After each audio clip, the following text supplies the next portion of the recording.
Dad, I need to borrow $5,000 to start my business. Can you help me? I remember asking him that question like it was yesterday. I had rehearsed it 100 times in my head, expecting at least some discussion, maybe a negotiation. But my father, Henry, simply sipped his coffee, looked at me for a moment and said no. Just like that. No hesitation. No explanation. I sat there, stunned. No. That was it? No, let me think about it. No, maybe later, just a cold, hard no. Dad, seriously? I asked, waiting for him to say something, anything, that would make this rejection less infuriating. But he didn't. He just folded his newspaper, got up from the table, and went about his morning like nothing had happened. That was the moment I realized something. My father was selfish. I stormed out of the house that day, fists clenched, my face burning with anger. My dad had always been frugal, but this was next level. This was cruel. I wasn't asking for a handout. I wasn't some reckless kid throwing money away on dumb ideas. I had a plan, a real business plan. Other guys my age were getting help from their parents. Hell, my best friend's dad had invested in his startup. And here I was, the son of a man who refused to spend a dime, even on his own family. I couldn't understand it. This was the same man who reused tea bags until they were practically colorless, the same man who fixed his lawnmower with duct tape instead of buying a new one, and the same man who once made me return a soda because it was too expensive for something you finish in 5 minutes. And yet, he had a fully stocked garage filled with broken appliances, old tools, and scrap metal, stuff he never used but refused to throw away. So he had money. He just didn't want to share it. I left that conversation convinced of one thing. My father didn't believe in me, and that hurt more than anything else. I grew up in a small town in Texas, where everybody knew everybody. My father had worked as a mechanic for over 40 years, the kind of man who could fix anything but refused to throw anything away. His garage was a graveyard of old radios, microwaves, even a washing machine from the 80s that he swore could be fixed one of these days. I used to joke that if the world ended, Dad would survive by rebuilding civilization with the junk in his garage. But his stubbornness went beyond machines. It was in everything he did. When my mother passed away, he didn't cry, not in front of me at least. He just kept moving, kept fixing things, kept drinking his coffee from the same chipped mug he had used for decades. I thought maybe, just maybe, there was something deeper to his refusal. But as the years passed, I stopped giving him the benefit of the doubt. I started my business anyway, scraping together what little savings I had and working long hours to make ends meet. The first year was brutal. I nearly went bankrupt twice, had to take on a second job just to keep the lights on, and ate more instant ramen than any human should consume in a lifetime. And the worst part, Dad never once asked how I was doing. Not a single "how's the shop, son?" or "do you need any help?" Just silence, as if he had already decided I was destined to fail and didn't want to waste his time. For years, I carried that resentment like a badge of honor. Even as my business grew and became successful, even as I started hiring employees and expanding, I held on to that bitterness. I visited Dad on holidays, out of obligation more than anything. Our conversations were polite but distant, never touching on anything real. He was still the same old man, living the same frugal life, still drinking coffee out of the same chipped mug. And every time I saw him, I was reminded of that one word, no. Years passed, but my relationship with Dad never really changed. By the time I turned 40, my business was thriving. I had a comfortable house, a wife, and 2 kids. I had finally made it, but part of me still felt that sting of rejection from years ago. I tried to convince myself that I didn't care anymore, but deep down I did. I saw my friends with their fathers, men who had invested in their sons' businesses, who had supported them financially, who had been their biggest cheerleaders. And then there was my father, who had given me nothing. Maybe that was why I didn't visit him as much. Oh, I had excuses, of course. Work's been busy. The kids have school events. I'll see him next month.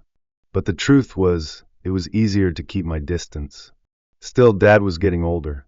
His hair had gone completely gray, and his body was slowing down. But if age had softened him, he didn't show it. He still refused to replace things that were falling apart: his old truck, his ancient TV, even his ragged flannel shirts that should have been retired a decade ago. I remember one Thanksgiving when my wife, Emily, tried to convince him to get a new recliner. "Dad, your chair is falling apart. The cushion is practically gone." "It's got plenty of life left in it," he said, patting the armrest, right before a loud crack echoed through the room. We all stared as the chair's legs snapped clean off, sending Dad tumbling to the side. He sat there for a moment, then sighed. "Guess I'll have to fix that." Emily gave me a look that said, "Your father is impossible." I agreed. But that was just who he was. He never saw the point in replacing things that still worked, even if they barely did. Then one day I got the call. Dad had passed away in his sleep. Peacefully, they said. No pain, no suffering. I thought I'd be prepared for it. I wasn't. Standing in his house after the funeral, surrounded by the familiar scent of motor oil and old books, I felt something I hadn't expected: regret. I had spent years keeping my father at arm's length, holding on to anger that now felt hollow. But what hurt the most was knowing that I never really knew him. And that was about to change, because in the corner of his bedroom, hidden behind a stack of newspapers, was a safe I had never seen before. And inside was the truth I never saw coming. The safe wasn't locked. That was the first surprise. For a man who kept old coffee cans and broken appliances like they were national treasures, I expected at least a combination lock or a key hidden in some impossible place. But when I turned the handle, it opened effortlessly. Inside, there were stacks of neatly folded letters, old bank statements, and a thick envelope with my name on it. My hands hesitated over it. My father wasn't the sentimental type. He never wrote long messages, never explained himself. If he left me something, it had to be important. I swallowed, sat on the edge of his bed, and opened the envelope. The first thing I saw was a handwritten note, dated nearly 25 years ago, the exact year I had asked him for that loan. "Mark, if you're reading this, I guess I'm gone now. And if I know you, you probably found this by accident while trying to throw out half my stuff. Don't do that, by the way. Some of those tools are still good. Look, son, I know you never understood why I told you no that day. Maybe you thought I was being selfish or stubborn. But there's something I never told you. I had the money. I could have given you every penny you asked for. But I didn't, because I knew if I did, you wouldn't fight for it the way you needed to. You were smart, but you were also impatient. You wanted success to come fast and easy. And I knew if I handed it to you, you'd never learn how to build something on your own. I had faith in you, even when you didn't have faith in yourself. And son, I was right. You made it. Not because I gave you money, but because you found your own way. And I'm proud of you for that. But I didn't just save money for myself, Mark. Look at the other papers in this safe. You'll see where it all went. Love, Dad." I blinked a few times, trying to process what I had just read. Then, with shaky hands, I started flipping through the rest of the documents. And that's when I realized my father hadn't been hoarding money for himself. He had been funding scholarships. For years, he had quietly donated money to help underprivileged kids go to college. Bank statements showed thousands of dollars sent to various universities. Letters of gratitude from students he had never even met filled the safe. My father, this man I had resented for decades, had spent his life giving, just not in the way I expected. And all this time, I thought he was just a stubborn old man who didn't care. My stomach clenched. My chest felt tight. I had spent years being angry at him, years resenting him. And now, I could never apologize. I put the letter down, letting out a breath I hadn't realized I was holding. Then, through the swirling emotions, I noticed another letter tucked at the bottom of the pile.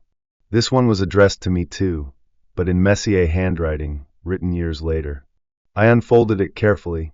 "P.S. If you're still mad at me, just know I was mad at my father too. He never gave me a dime either. Thought he was just as stubborn as you think I am. But you know what? I turned out all right. So did you. Now quit sulking and do something useful with that money. Also, don't forget to water my plants. And for the love of God, Please get a haircut. You look like a hobo. I let out a laugh, an actual, real laugh, before my throat tightened and tears blurred my vision. Damn it, Dad, I whispered. You could have told me. But of course, he never would have. That was the kind of man he was. And now, I had to decide what to do with what he left behind. The days after the funeral felt strange. For years, my father's house had been just a place I visited out of obligation. But now, standing there, surrounded by his things, I saw it differently. It wasn't just a house. It was a reflection of him, his values, his sacrifices, his love. The recliner he refused to replace? The one that broke under him last Thanksgiving? I found out he had been offered a brand new one as a gift. He refused because he'd rather see the money go to someone who actually needed it. His ancient truck. He had once owned a newer one, but gave it away to a struggling single mother in town who had no transportation to get to work. Even the old coffee cans full of loose change?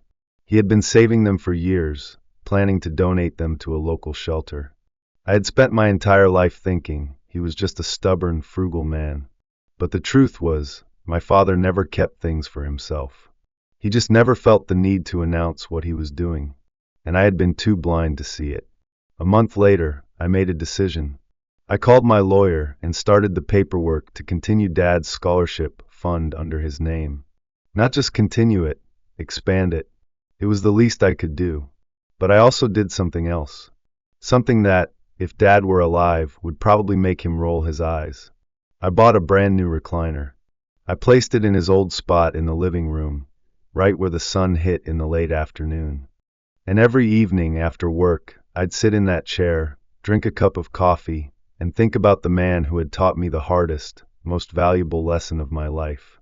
Because sometimes, a father's love doesn't come in the form of money or easy answers. Sometimes, it comes in the form of a single, painful word. No.